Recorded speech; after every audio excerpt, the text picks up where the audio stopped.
चलिए, new life class में आपका स्वागत है बाबू। देखिए, हम पिछले क्लास में श्वसन ख़त्म किए थे ना, दूसरा चैप्टर क्या कर दिए थे, ख़त्म किए थे। आज अगला चैप्टर स्टार्ट करते हैं बाबू। तीसरा चैप्टर है ना, तीसरा चैप्टर स्टार्ट करते हैं बाबू। परिवहन है ना, परिवहन, परिवहन है ना, क्लास 10th।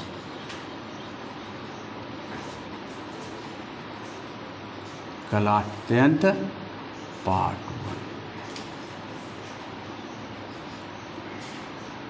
1। मार्केट में जो बच्चा है ना, आजकल बच्चा के पास बहाना बहुत ज़्यादा है, सच्चाई है।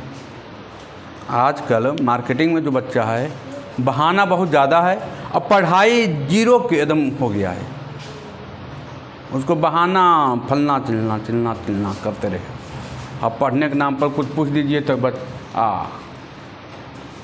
कहाँ चल गया पता नहीं चल रहा है नहीं। चलिए आते हैं बाबू परिवहन। परिवहन किसे कहते हैं? तो परिवहन मतलब होता है किसी वस्तु को एक स्थान से दूसरे स्थान तक पहुंचाना। जैसे देखिए,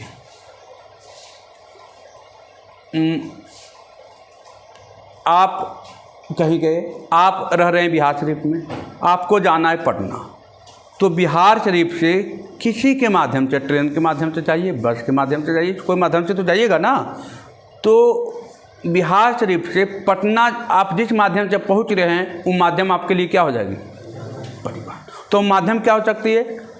ट्रेन हो सकती है, बस हो सकती है,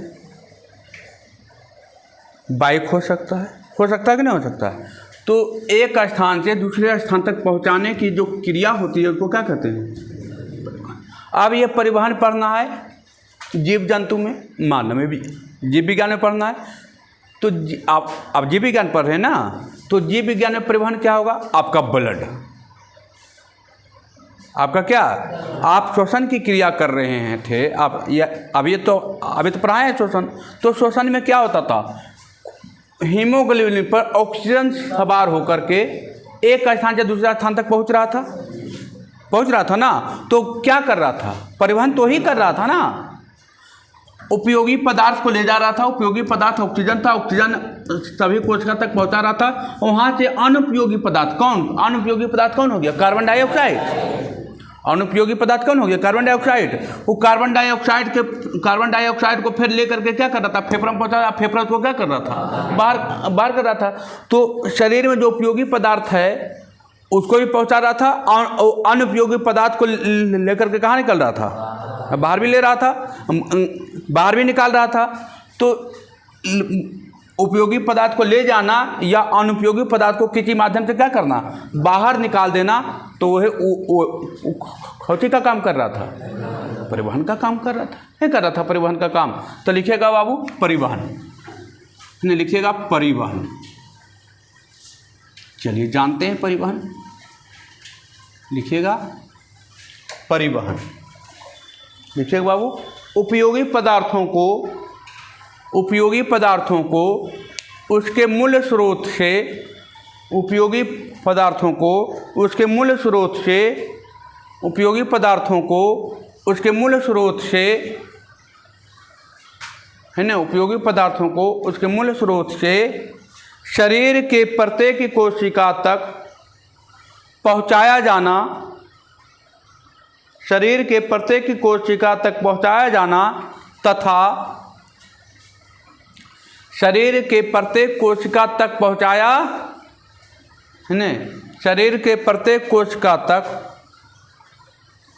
उपयोगी पदार्थों को उसके मूल स्रोत से शरीर के प्रत्येक कोशिका तक पहुंचाया जाना तथा उपयोगी पदार्थों को उसके मूल स्रोत से शरीर के प्रत्येक कोशिका तक पहुंचाया जाना तथा अनुपयोगी पदार्थ या हानिकारक पदार्थ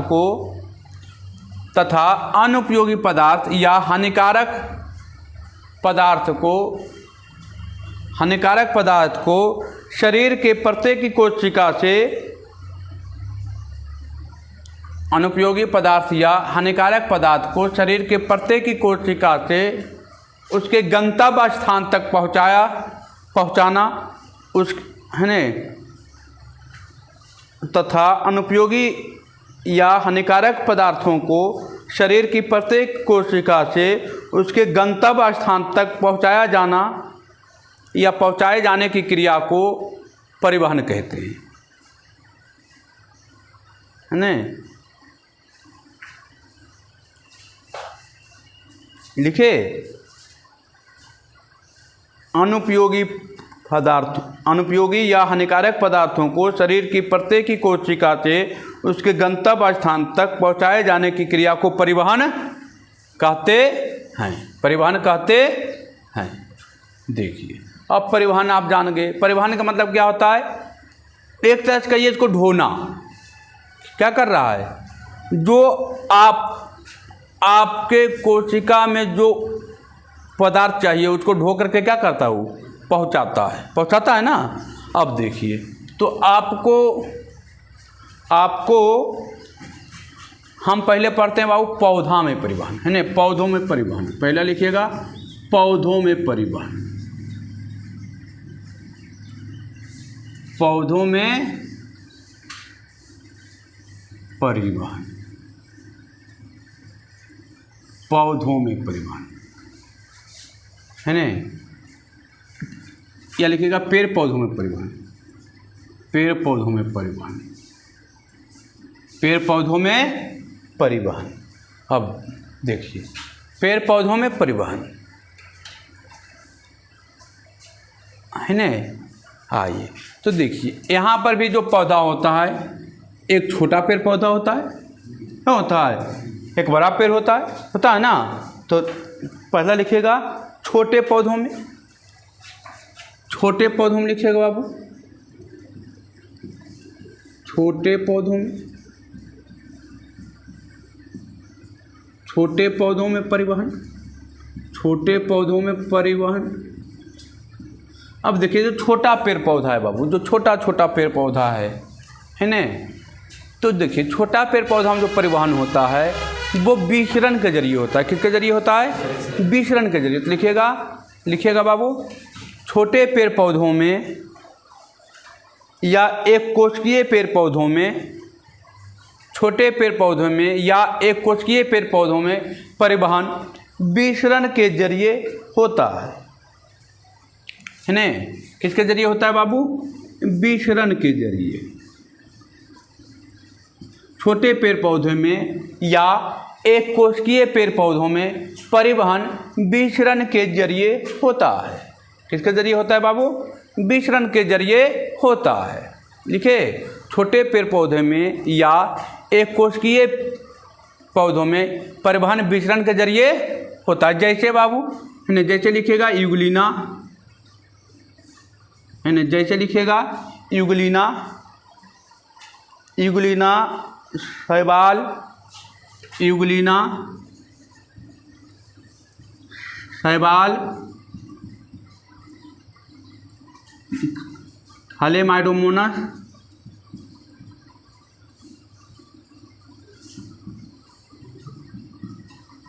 मोनस इत्यादि।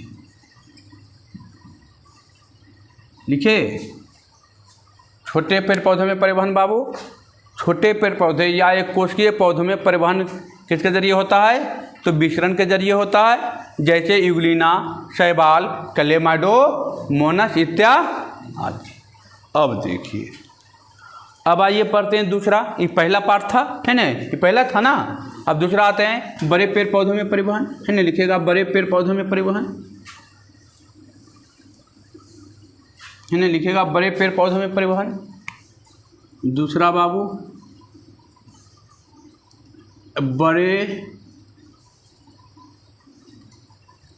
दूसरा लिखिएगा बाबू बड़े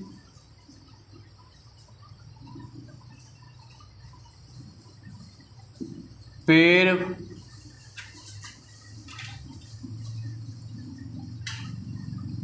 पौधों में परिवहन।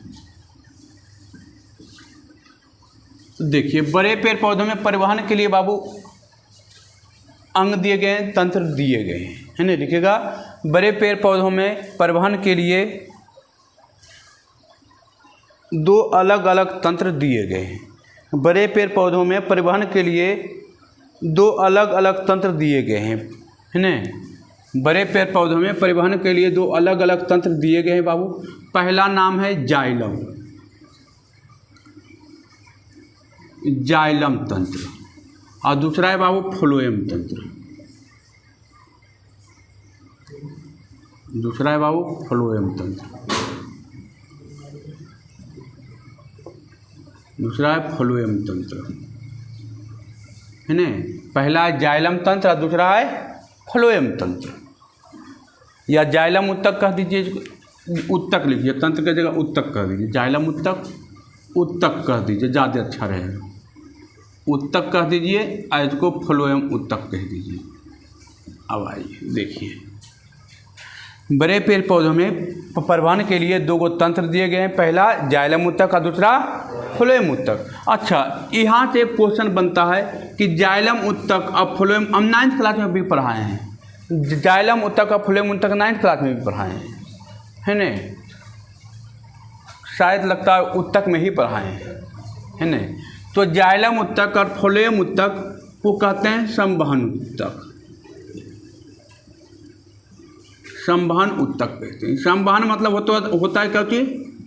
ढोना। संवहन का मतलब क्या होता है? ढोना। तो पूछेगा संवहन उत्तक, जाइलम और फ्लोएम को कौन सा उत्तक के नाम से जानते हैं? संवहन उत्तक, मतलब ढोने वाला उत्तक, है ना। संवहन का मतलब होता है ढोना। क्या होता है? ढोना। तो जाइलम और फ्लोएम को कौन सा उत्तक कहते हैं? संवहन उत्तक कहते हैं, है ना। लिखेगा इसे संवहन उत्तक कहते हैं, इसे संवहन उत्तक कहते हैं। यहाँ से एक क्वेश्चन बनता है कि संवहन उत्तक किसे कहते हैं बाबू? तो जाइलम उत्तक और फ्लोएम उत्तक को क्या कहते हैं? संवहन उत्तक कहते हैं, है ना। जाइलम उत्तक को, जाइलम और फ्लोएम उत्तक को क्या कहते हैं? संवहन उत्तक कहते हैं, है ना। जाइलम उत्तक और फ्लोएम उत्तक को क्या कहते हैं? संवहन उत्तक कहते हैं। संवहन का मतलब क्या होता है? ढोना। अब पहला हेडिंग डालिएगा बाबू जाइलम, है ना। पहला हेडिंग डालिएगा जाइलम, देखिए पहला हेडिंग डालिएगा जाइलम, है ना। जाइलम उत्तक क्या है? तो जाइलम उत्तक का मेन काम क्या है बाबू? है ना। जाइलम उत्तक का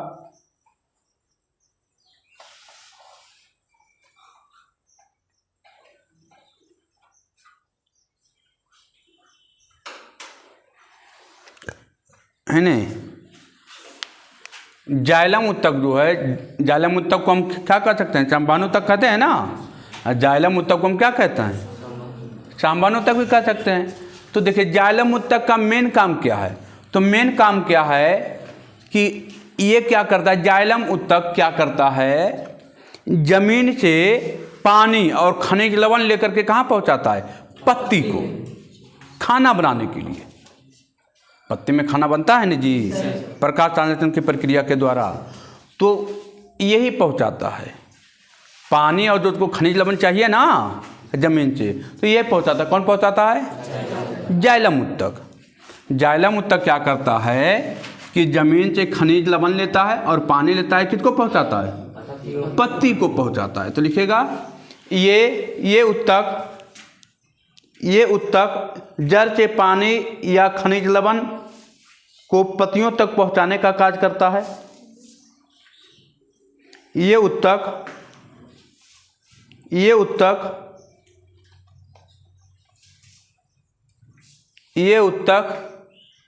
जड़ से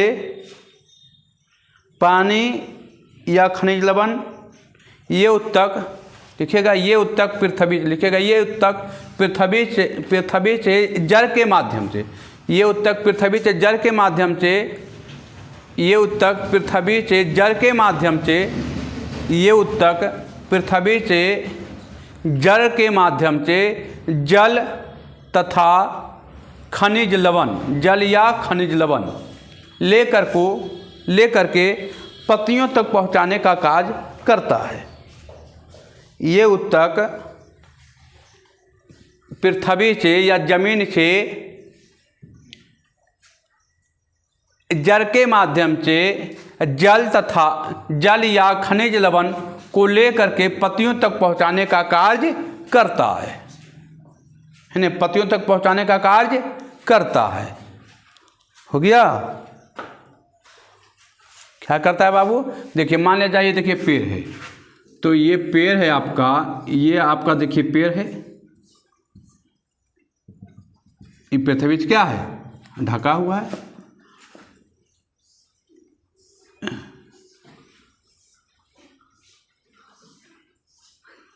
है ना, ये आपका मान लीजिए पत्ता है ना, हो, तो ये क्या करता है? जाइलम उत्तक, जाइलम उत्तक कहाँ पाया जाता है? जड़ में पाया जाता है।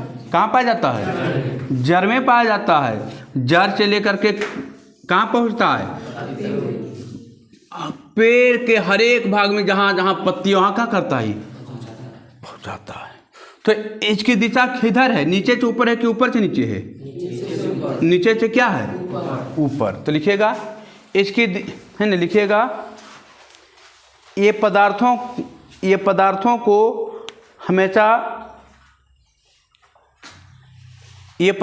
हमेशा नीचे से ऊपर की ओर ले जाता है। ये लिखेगा, ऐसे लिखेगा, इसकी दिशा भी पूछ सकता है। तो लिखेगा इसकी दिशा ऊपर से नीचे से ऊपर की ओर होती है। इसकी दिशा ऊपर से नीचे की ओर होती है। इसकी दिशा ऊपर से, ये कभी नीचे से ऊपर से नीचे नहीं आता है बाबू, है ना, नीचे से कहाँ? इसकी दिशा ये पदार्थों को नीचे से ऊपर की ओर लेके जाता है, या इसकी दिशा नीचे से ऊपर की ओर होती है। इसकी दिशा नीचे से ऊपर की ओर होती है। चलिए अब दूसरा हेडिंग डलेगा बाबू फ्लोएम। दूसरा हेडिंग डलेगा फ्लोएम उत्तक। दूसरा हेडिंग डलेगा फ्लोएम उत्तक। ये एकदम भी आई है बाबू, है ना, ये पूछा हुआ भी क्वेश्चन भी है कि जाइलम उत्तक की गति किस ओर होती है। तो जाइलम उत्तक की गति किस ओर होती है? नीचे से ऊपर की ओर होती है। जाइलम उत्तक कहाँ पर जाता है? जड़ में। जाइलम उत्तक कहाँ पर जाता है? जड़ से जाइलम और जड़ से जल। तो इसका मेन काम है क्या करना? जल को जमीन से लेकर के कहाँ पहुँचाना? पत्ती तक पहुँचाना। मेन काम वही है।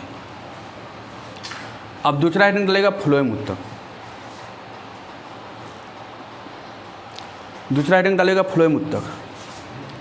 डाले, देखिए फ्लोएम उत्तक क्या है बाबू? तो चांबान उत्तक तो ये भी है। तो इसका मेन काम क्या है? मेन काम है जो प्रकाश संश्लेषण की क्रिया होती है, जिसमें प्रकाश संश्लेषण की क्रिया में क्या बनाता है? पत्ती भोजन बनाता है। पत्ती क्या करता है? पत्ती में भोजन बनता है। अब पत्ती में भोजन बनता है, तो भोजन बनने के बाद फ्लोएम उत्तक क्या करता है? यहाँ से भोजन लेके अब सभी पृथ्वी माने पेड़ के सभी अंग को, जहाँ तना है थी, सभी जितना अंग इसमें है सबको क्या करता है? भोजन पहुँचाता है। क्या करता है? भोजन पहुँचाने का काम करता है। पत्ती से भोजन लेकर के क्या करता है? हरे पेड़ के हर एक भाग में क्या करता है? भोजन को ही पहुँचाता है। कौन? फ्लोएम, है ना। तो लिखिएगा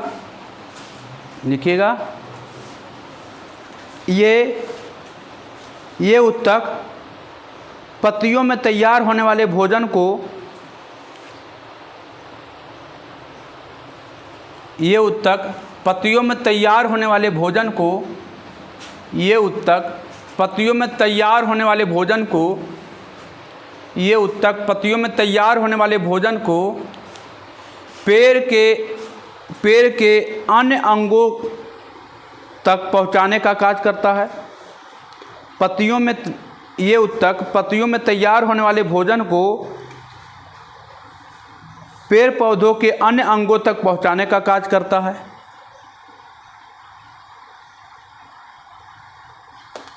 लिखे, ये उत्तक लिखे, ये उत्तक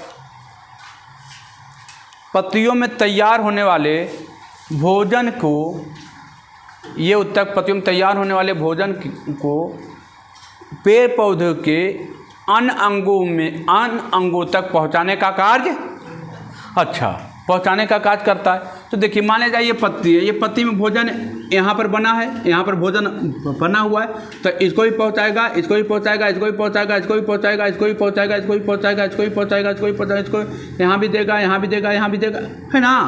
तो मतलब क्या सभी जगह दे रहा है ना, सभी जगह दे रहा है ना। तो इसकी जो दिशा होती है सभी दिशाओं में होती है, इसकी कोई दिशा फिक्स दिशा। अब रहता कि नहीं हमें एज्जा ही खरीद देवे, एज्जा नहीं देवे, तो ये दिशा होगी बाबू, ये दिशा में हम जीवे। अब इसका कोई दिशा, इस सभी दिशा में क्या करता है, भोजन को पहुंचाता है। तो लिखिएगा बाबू, ये पदार्थों का ये भोजन का परिवहन सभी दिशाओं में करता है, ये भोजन का परिवहन सभी दिशाओं में करता है, ये भोजन का परिवहन सभी दिशाओं में करता है, ये भोजन का परिवहन सभी दिशाओं में करता है, ये भोजन का परिवहन सभी दिशाओं में करता है। अब यहाँ से को VVI क्वेश्चन पूछता है बाबू,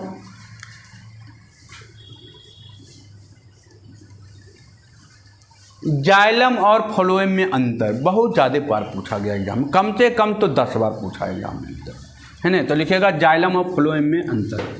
एक पटे लिखिएगा जाइलम, एक पटे लिखिएगा फ्लोएम, है ना। एक पटे लिखिएगा जाइलम, एक पटे लिखिएगा फ्लोएम। तो लिखिएगा बाबू जाइलम में आई, है ना।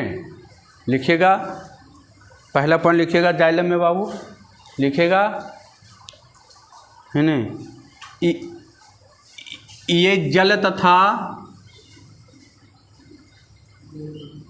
खनिज लवण का परिवहन करता है, ये जल तथा खनिज लवण का परिवहन करता है,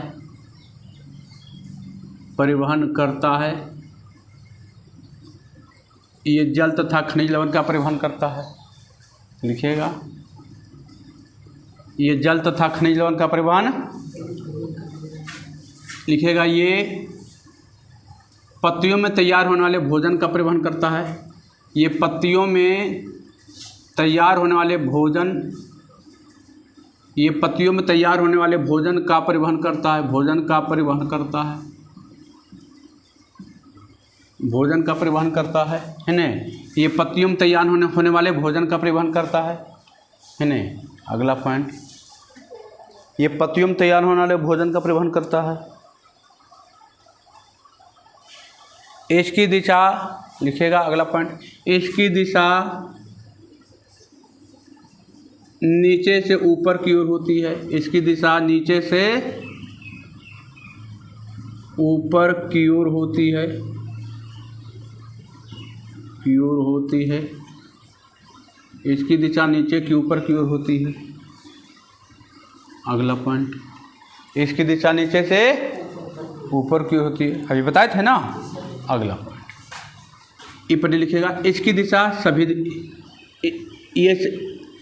ये सभी दिशा में होती, मतलब लिखिएगा इसकी दिशा, इसकी लिखिएगा इसकी दिशा नीचे से ऊपर, लिखिएगा ये सभी दिशाओं में होती है, ये सभी दिशाओं में होती है, लिखिएगा ये सभी दिशाओं में होती है, ये सभी दिशाओं में होती है, सभी दिशाओं में होती है। अगला पॉइंट लिखिएगा बाबू, ये सभी दिशाओं में होती है। अगला पॉइंट लिखिएगा, लिखिएगा इसकी कोशिका मृत होती है, इसकी कोशिका मृत होती है, इसकी कोशिका जीवित होती है।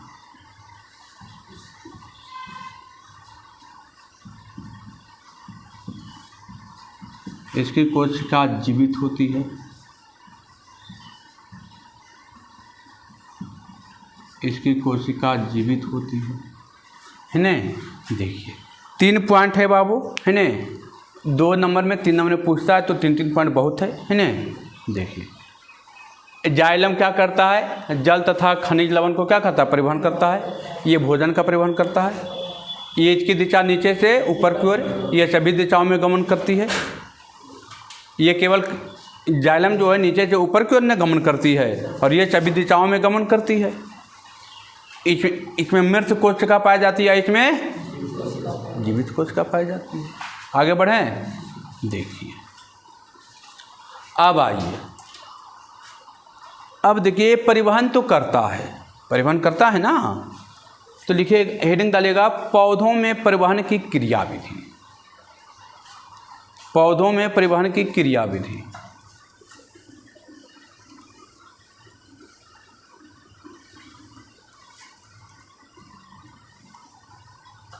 नहीं आइए,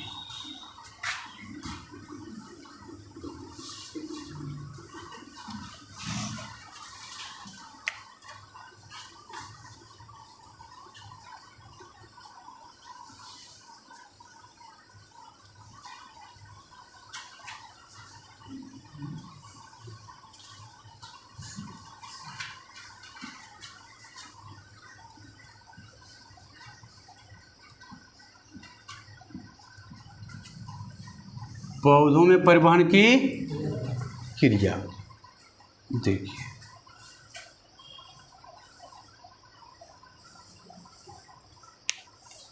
देखिए पौधों में परिवहन की क्रियाविधि 2 चरणों में होती है। देखिएगा पौधों में परिवहन की क्रियाविधि 2 चरणों में होती है बाबू। पहला होती है स्थानांतरण और दूसरा होता है बाष्प उत्सर्जन। पहला होता है स्थानांतरण। क्या है, स्थानांतरण है ना,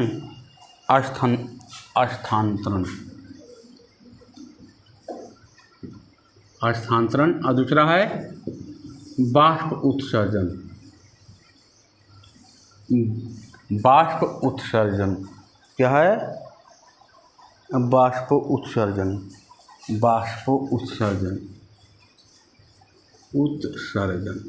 देखिए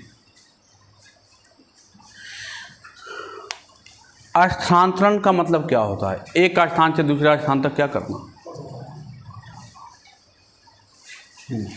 और बाष्प उत्सर्जन मतलब क्या होता है, पानी को बाष्प बनाकर क्या करना, वायुमंडल में उड़ा देना, है ना। तो पहला लिखेगा स्थानांतरण।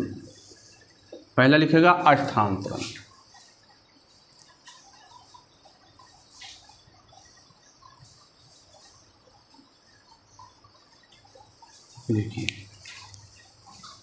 पौधों में जो भी अनावश्यक जल है उसके मूल रोम के द्वारा क्या करता है, वो पत्ती तक क्या करता है, जल को लाता है। पत्ती तक क्या करता है, लाता है। और लाने के बाद जो भी जल बच जाता है उसको पत्ती के, कभी कभी देखते होंगे आप सुबह में क्या होता है, ठंडी के मौसम में ज़्यादा देखने को मिलता है, तो पत्ता के ऊपर पानी रहता है। तो क्या करता है, जो भी अनावश्यक जल है जितना चाहिए उतना पौधा क्या कर लिया, ले लिया। और जो भी फालतू जल है उसको बाहर क्या किया, निकाल दिया और पत्ती पर रख दिया।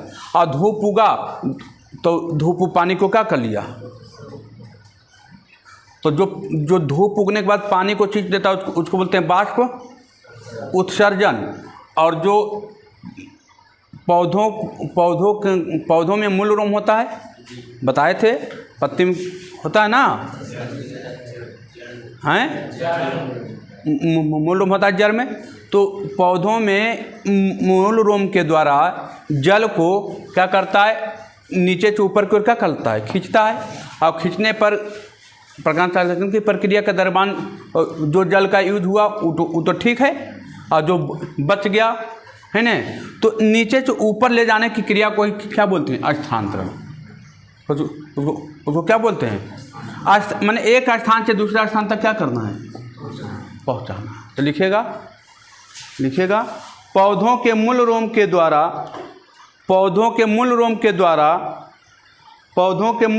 द्वारा जल या घुलित खनिज लवणों को अपने ऊपर ले लेना, ये घटना स्थानांतरण कहलाती है। लिखे, पौधों के मूल रोम के द्वारा जल या घुलित खनिज लवणों को अपने ऊपर ले लेना, ये घटना स्थानांतरण कहलाती है। पौधों के मूल रोम के द्वारा जल या घुलित खनिज लवणों को अपने ऊपर ले लेना, ये घटना स्थानांतरण कहलाती है। ये घटना क्या कहलाती है बाबू? स्थानांतरण कहलाती है।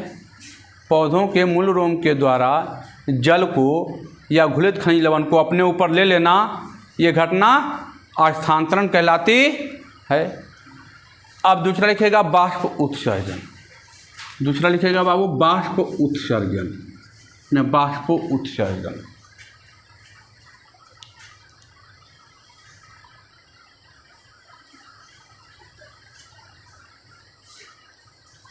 देखिए बाष्प उत्सर्जन क्या है। तो जो पौधा बच गया, वो पौधा क्या करेगा? तो पौधों में जो रंध्र होते हैं, छोटे छोटे छिद्र होते हैं, क्या बोलते हैं? रंध्र। तो रंध्र क्या करता है? रंध्र के माध्यम से पत्ता पर क्या आ जाता है? पानी आ जाता है। पानी जो पानी बच गया उसको रंध्र के माध्यम से छोटे छोटे पेड़ पत्ती में हम बताए थे कि पत्ती में छोटे छोटे छिद्र होते हैं, जिसे क्या कहते हैं? रंध्र कहते हैं। तो रंध्र के माध्यम से पानी को कहाँ निकाल दिया? पत्ती के ऊपर। आप धूप उगेगा, वो पानी क्या कर लेगा? सोख लेगा। और तो सोखेगा मतलब क्या? वो पानी धीरे धीरे किस में बदल जाएगा? बाष्प में बदल जाएगा।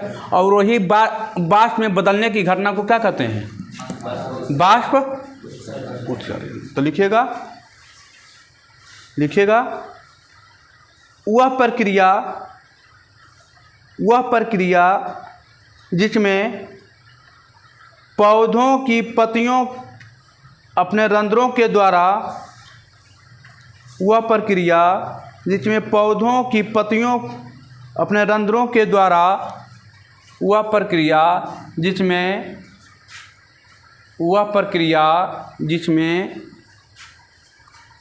पौधों की पत्तियों अपने रंध्रों के द्वारा पानी को बाष्प के रूप में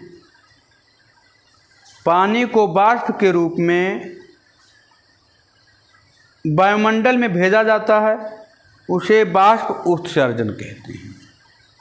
वह प्रक्रिया जिसमें पौधों की पत्तियों अपने रंध्रों के द्वारा पानी को बाष्प के रूप में वायुमंडल में भेजता है,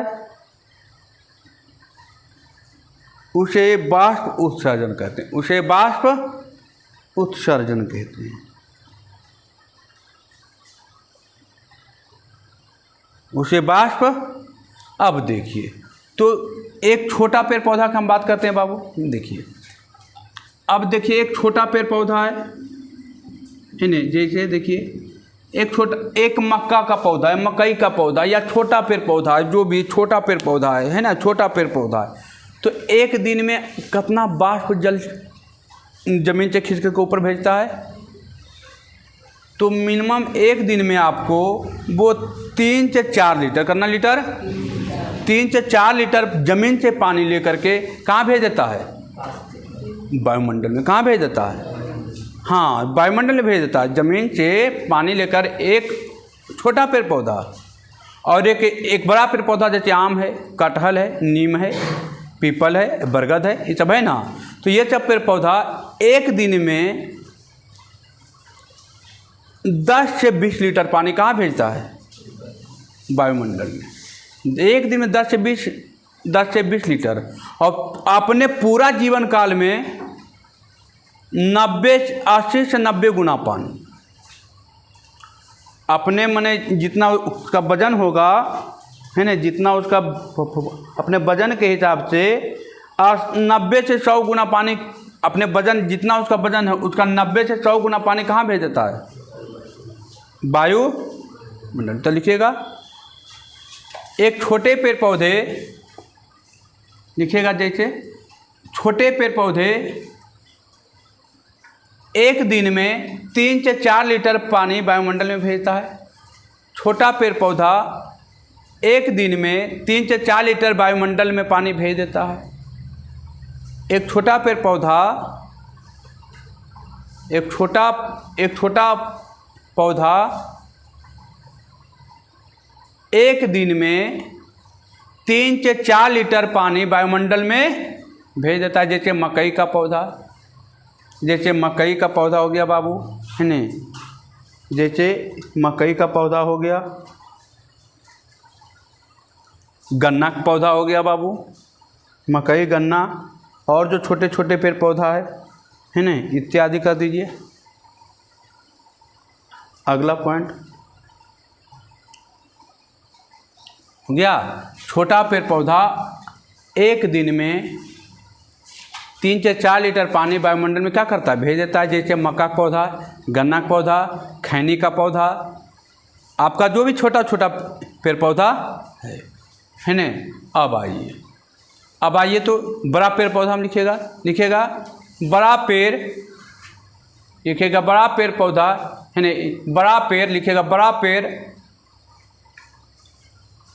एक दिन में 10 से 20 लीटर, एक दिन में 10 से 20 लीटर पानी वायुमंडल में भेजता है। एक बड़ा पेड़ पौधा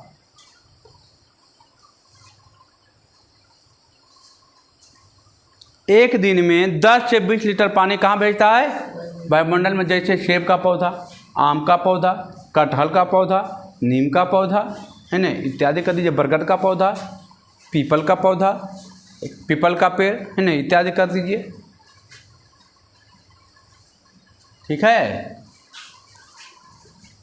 जैसे बाबू है ना, बड़ा पेड़ पौधा में आ जाएगा कोई चीज, सेब का, नीम का, पीपल का,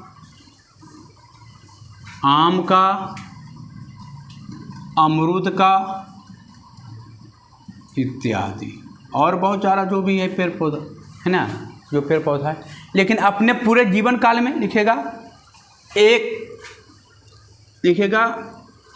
अपने पूरे जीवन काल में एक पेड़ पौधा, अपना पूरा जीवन काल में एक पेड़ पौधा वजन के हिसाब से 90 से 100 गुना पानी, 90 से 100 गुना वजन के हिसाब से है ना। क्या एक पेड़ पौधा अपने जीवन काल में अपने वजन का 90 से 100 गुना पानी वायुमंडल में भेजता है। लिखे, एक पेड़ पौधा अपने जीवन काल में वजन के है ना, अब अपने एक पेड़ पौधा अपने जीवन काल में वजन के अपने वजन के अनुरूप है ना, अपने वजन के अनुरूप, अपने वजन का या अपने वजन के अनुरूप 90 से 100 गुना पानी, 90 से 100 गुना पानी वायुमंडल में भेजता है।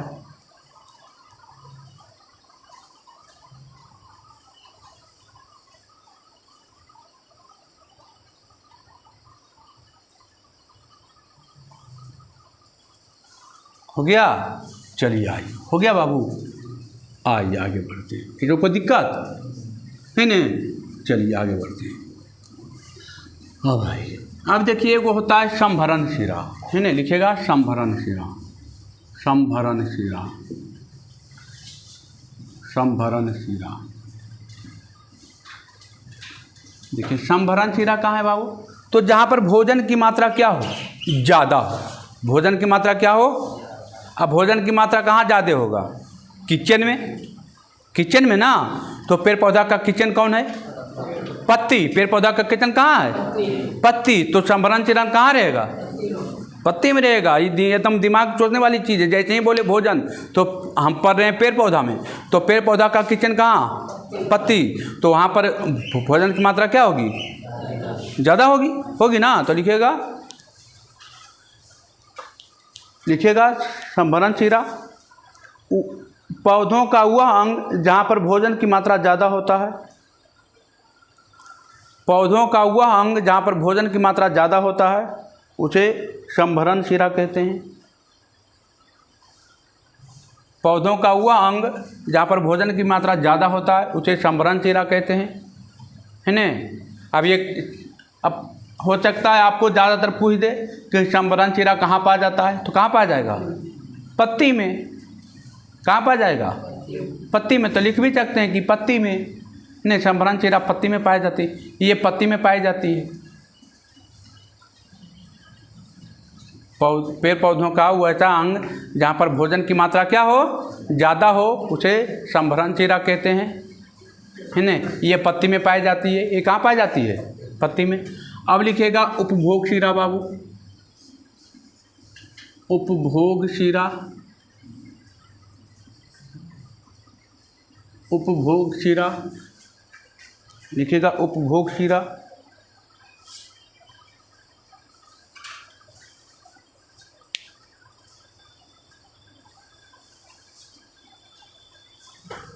है ना। अब उपभोग शिरा किसे कहते हैं भाई? तो जहाँ पर भोजन की मात्रा क्या हो, कम हो। तो भोजन की मात्रा कहाँ कहाँ कहाँ कम होगा? जड़ में। भोजन सबसे कम कहाँ पहुँचता है? जड़ में पहुँचता है ना, क्योंकि उसका डिस्टेंस ज़्यादा हो जाता है ना। तो लिखिएगा जहाँ पर भोजन की मात्रा कम पाई जाती है, जहाँ पर भोजन की मात्रा कम होता है उसे संभरण चीरा कहते हैं।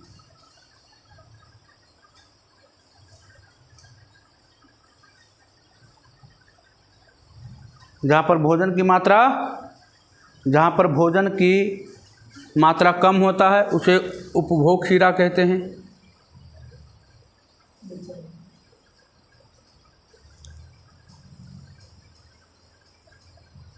देखिए, जहाँ पर भोजन की मात्रा कम हो उसे उपभोग शिरा कहते हैं। अब देखिए तो बाबू, तो भोजन किधर से जाएगा? संभरण, किचन हो गया ना बाबू। अरे संभरण चीरा क्या होगा? किचन ना। तो संभरण चीरा से कहाँ जाएगा? उपभोग शिरा की ओर भोजन जाएगा? नहीं जाएगा। अरे जहाँ पर भोजन कम रहेगा वही ना भोजन पे डालेगा। तो लिखिएगा अगला पॉइंट बाबू, लिखिएगा, नहीं, ये भोजन संभरण चीरा से उपभोग शिरा की ओर गमन करती है। ये संभरण, ये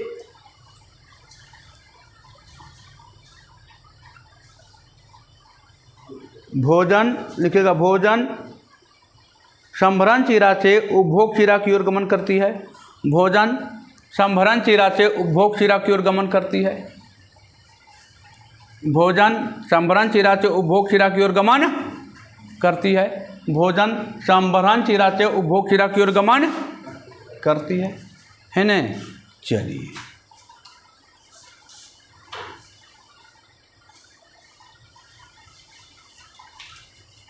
अब देखिए, अच्छा, भोजन का परिवहन कौन करता था? फ्लोएम ना। तो देखिए, फ्लोएम में जो भोजन होता है, भोजन तो परिवहन करता है, तो चाल के करता है। भोजन को क्या करता है? उचालता है, माने छान लेता है भोजन को। भोजन जो बनता है पेड़ पौधों में कुछ फॉर्म में बनता है, लिक्विड फॉर्म में बनता है। कि कौन फॉर्म में बनता है? लिक्विड फॉर्म में बनता है। तो ये क्या करता है? फ्लोएम में एक और तक पाया जाता है, उसको बोलते हैं चलनी नालिका उत्तक। वो भोजन को क्या करता है? चालता है। वो भोजन को क्या करता है? चालता है। तो लिखिएगा बाबू अगला पॉइंट, फ्लोएम में एक नलिका पाई जाती है जो भोजन को छान कर आगे बढ़ाता है, उसे चलनी नालिका कहते हैं। फ्लोएम में एक नलिका पाई जाती है जो भोजन को छान कर आगे बढ़ाता है, उसे चलनी नलिका कहते हैं। फ्लोएम में एक नलिका पाई जाती है जो भोजन को छान कर आगे बढ़ाता है, उसे चलनी नालिका कहते हैं, है न।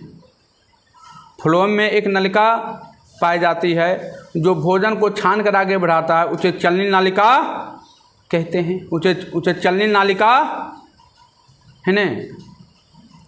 फ्लोएम में एक नलिका होता है जो भोजन को छान कर आगे बढ़ाता है, या कोई भी चीज़ को क्या करता है, वो छान कर आगे बढ़ाता है, तो उसे चलनी नलिका। अब पूछेगा आपको, चलनी नलिका कहाँ पाई जाती है? फ्लोएम में चलनी नलिका कहाँ पाई जाती है। हो सकता है ये भी पूछ दे, हो सकता है आपको ये भी पूछ दे कि भोजन जो होता है पेड़ पौधा किस रूप में तैयार करता है, लिक्विड के रूप में। किस रूप में, द्रव के रूप में भोजन तैयार करता है। किस रूप में, द्रव के रूप में। तो आज यहीं तक रहने देते हैं बाबू, है ना, आज यहीं तक रहने देते हैं, है ना। कल का क्लास अपना चलेगा फिर आगे, है ना। आज पेड़ पौधा में परिवहन पढ़े, कल जंतु में परिवहन पढ़ेंगे, है ना। आज पेड़ पौधा में परिवहन पढ़ लिए ना, कल पढ़ेंगे जंतु में। ठीक है, आप लोगों की वीडियो कैसा लगा बाबू कमेंट करके ज़रूर बताएं। वीडियो अच्छा लगता है तो अपने दोस्तों के पास शेयर करें और चैनल को सब्सक्राइब करें। ठीक है बाबू, धन्यवाद।